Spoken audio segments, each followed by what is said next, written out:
ஸ்ரீ ஆண்டாள் திருவடிகளே சரணம். திருப்பாவை பாசுரம் 20 பொருள். 33 கோடி தேவர்கள் இருந்தாலும் அவர்களுக்கெல்லாம் முன்னதாக சென்று பக்தர்களின் துயர் துடைக்கும் கலியுக தெய்வமே நீ எழுவாயாக.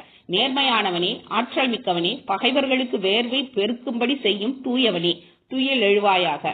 பொற்கலசம் போன்ற மென்மையான ஸ்தனங்களும் பவள செவ்வாயும் சிற்றிடையும் கொண்ட நப்பிண்ணை பிராட்டியே, லட்சுமிக்கு நிகரானவளே, துயில் எழுவாயாக. எங்களுக்கு விசிறி, கண்ணாடி ஆகியவற்றையும் உன் கணவனாகிய கண்ணனையும் தந்து இப்போதே எங்களை அருள்மலையில் நனை செய்வாயாக. விளக்கம். கண்ணனின் திருக்குணங்களையும் நப்பிண்ணையின் அழகையும் வர்ணிக்கிறார்கள் ஆயர்குல பெண்கள்.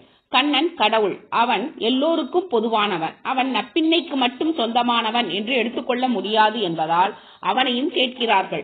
உக்கமும் தட்டொலியும் ஆகிய விசிறியையும் கண்ணாடியையும் ஏன் கேட்கிறார்கள்? விசிறினால் காற்று வரும், வீசுபவனுக்கு மட்டுமல்ல அருகில் உள்ளவனுக்கும் சேர்த்து. நம் செயல்பாடுகள் நமக்கு மட்டுமன்றி பிறருக்கும் பயன் தருவதாக அமைய வேண்டும் என்பது இதன் உட்கருத்து. கண்ணாடி உருவத்தை காட்டும், ஆனால் உருவத்தில் ஒட்டியுள்ள அழகையோ அழுக்கையோ தன்னில் ஒட்டி கொள்ளாது. வாழ்க்கை என்றால் பட்டும் படாமலும் இந்த உடல் ஒரு வாடகை வீடு, இதை எந்த நேரமும் காலி செய்ய வேண்டும் என்ற எண்ணத்துடன் இருக்க வேண்டும் என்பதை விளக்குகிறது. ஆண்டாளின் கவித்திறமையில் ஒளிந்துள்ள மறைப்பொருளுக்கு ஈடேது. ஸ்ரீ ஆண்டாள் திருவடிகளே சரணம்.